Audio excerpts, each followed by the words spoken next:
آپ کو ہر طرف پورے پاکستان میں ایون کہ پوری دنیا کے اندر ہر طرف آپ کو جشن مناتے ہوئے لوگ نظر آتے ہیں۔ کوئی لائٹس لگا رہے ہیں، مسجدوں کے اوپر لائٹنگ کر رہے ہیں، گلیوں کو سجا رہے ہیں،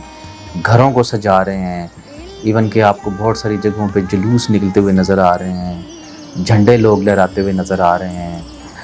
اور سیرت کی اگر بات کی جائے تو حضرت محمد صلی اللہ علیہ وسلم ایسی ہستی ہیں اور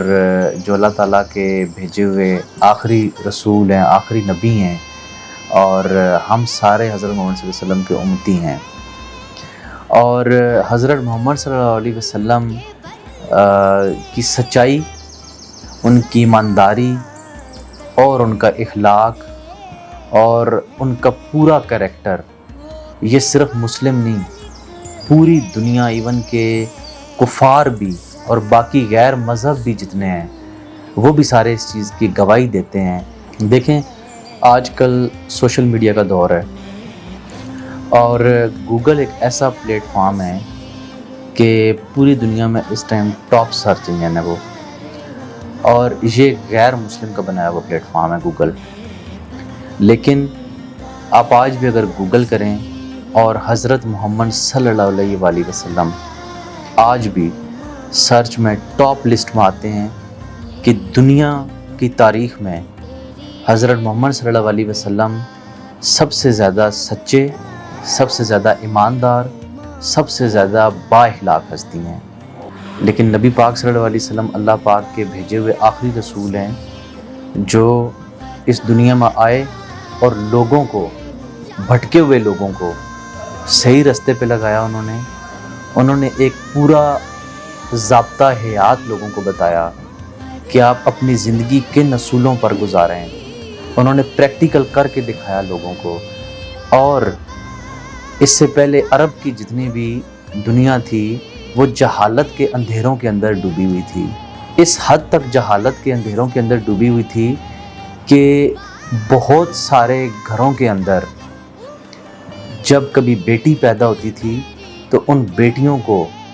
زندہ دفن تک کر دیا جاتا تھا۔ لیکن جب حضرت محمد صلی اللہ علیہ وسلم دنیا میں آئے اور انہوں نے یہ سکھایا کہ بیٹی سے کیسے محبت کی جائے، اور انہوں نے پھر عورتوں کے حقوق بتائے، انہوں نے والدین کے حقوق بتائے، کیونکہ والدین اپنی پوری جوانی،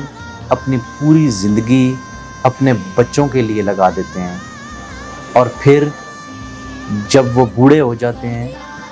تو پھر بچوں کے اوپر بھی یہ فرض بنتا ہے کہ والدین کی خدمت کریں جو انہوں نے اپنی پوری جوانی ان کے اوپر لگائی ہے۔ حضرت محمد صلی اللہ علیہ وسلم نے سچائی کی ایک مثال قائم کی، حضرت محمد صلی اللہ علیہ وسلم نے ایمانداری کی ایک مثال قائم کی، اور ان کی ایمانداری کی مثال کفار بھی دیتے تھے۔ وہ اپنی امانتیں حضرت محمد صلی اللہ علیہ وسلم کے پاس رکھواتے تھے، کیونکہ ان کو اس چیز کا یقین تھا کہ حضرت محمد صلی اللہ علیہ وآلہ وسلم سے زیادہ اور کوئی ایماندار نہیں ہے۔ کیونکہ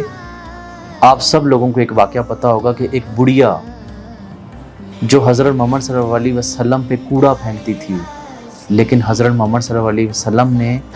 اس بڑھیا سے نفرت نہیں کی، اور جب ان کو ایک دن لگا کہ وہ گلی میں سے گزر رہے تھے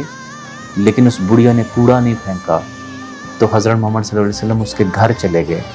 اور جب گھر گئے تو وہ بڑھیا بیمار تھی اور وہ بیماری کی وجہ سے کوڑا نہیں پھینک سکی،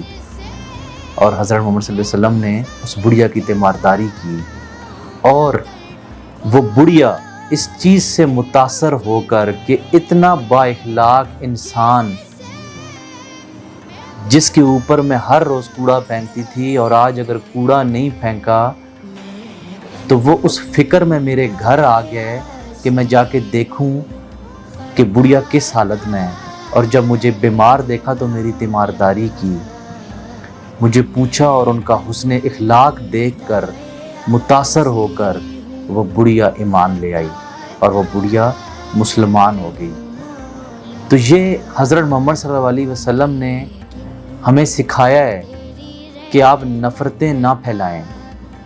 آپ لوگوں سے محبت کریں، آپ جھوٹ کا سہارا نہ لیں، آپ سچ بولیں۔ ہم حضرت محمد صلی اللہ علیہ وسلم کی امتی ہیں، اور میں سمجھتا ہوں کہ پوری دنیا کے جتنے بھی مسلمان ہیں اس ربیع الاول کے مہینے میں جشن منانے کے ساتھ ساتھ اس چیز کا عہد کریں کہ ہم اپنی زندگی میں سے جھوٹ کو ختم کرتے ہیں، ہم صرف سچ بولتے ہیں۔ ایک صرف اس چیز کا آج عہد کرتے ہیں کہ ہم سچ بولیں گے، اور پوری دنیا میں یہ مثال قائم کریں گے کہ ہم مسلم ہیں، ہم حضرت محمد صلی اللہ علیہ وآلہ وسلم کے امتی ہیں۔ تو ہم اس چیز کو اب ثابت کریں گے کہ ہم ان کے امتی ہیں، اور پوری دنیا کو یہ سکھائیں گے، اور پوری دنیا میں یہ ایک میسج دیں گے، اور یہ ثابت کر کے رہیں گے کہ مسلمان سچے ہیں، ان کو جھوٹ کا نہیں پتہ۔ اور ہم جو حضرت محمد صلی اللہ علیہ وسلم کی صفات تھیں، ہم انہی صفات میں سے ایک جو ہمارے اندر بہت زیادہ ابھی معاشرے کے اندر کمی آ چکی ہے کہ ایماندار لوگ بہت کم آپ کو ملیں گے، ہم آج عہد کرتے ہیں کہ ہم اسی ایمانداری کو آگے لے کے چلتے ہیں، کیونکہ ہم ان کے امتی ہیں، اور ہم پوری دنیا میں یہ میسج پہنچائیں گے کہ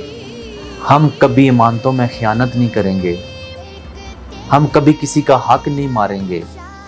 اور میں یہ سمجھتا ہوں کہ اس خوشی کے ساتھ ساتھ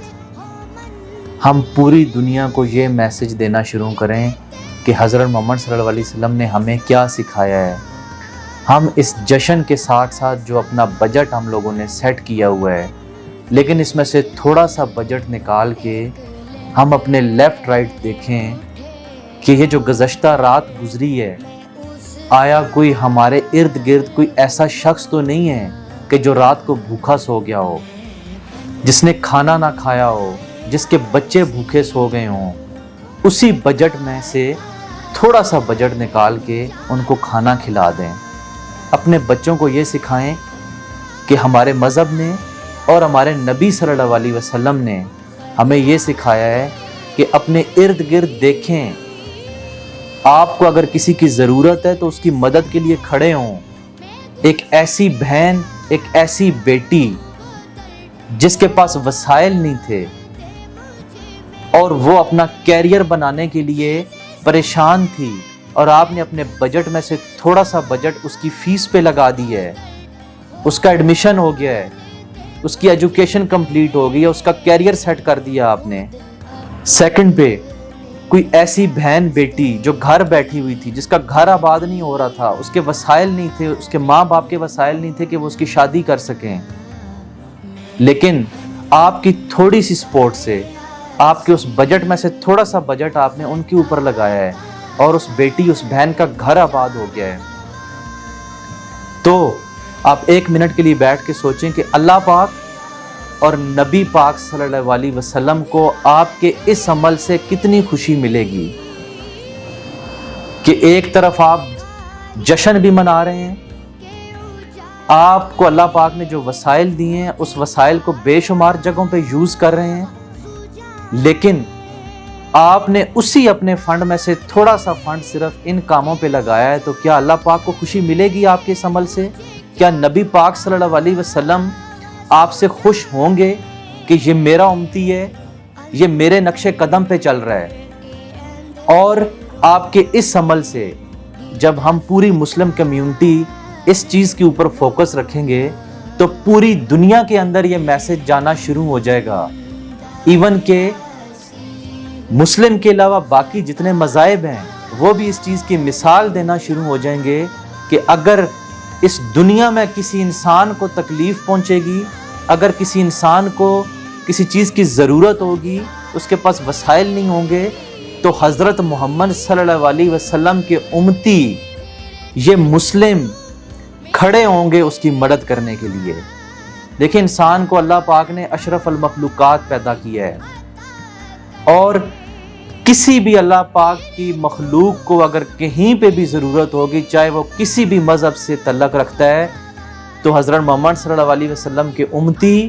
یہ مسلم اس کی مدد کے لیے کھڑے ہوں گے۔ اور میں سمجھتا ہوں کہ آپ جب یہ عمل کریں گے تو اللہ پاک اور حضرت محمد صلی اللہ علیہ وسلم آپ کے اس عمل سے خوش ہوں گے۔ آپ ایک لمحے کے لیے بیٹھ کے صرف اپنے آپ سے یہ سوال پوچھیے گا ایک دفعہ، آپ کو جواب خود بخود آپ کا ضمیر دے گا۔ تو کافی لمبی ڈیٹیل سے بات ہو چکی ہے، میری اللہ پاک سے دعا ہے کہ اللہ پاک ہم سب کو نبی پاک صلی اللہ علیہ وسلم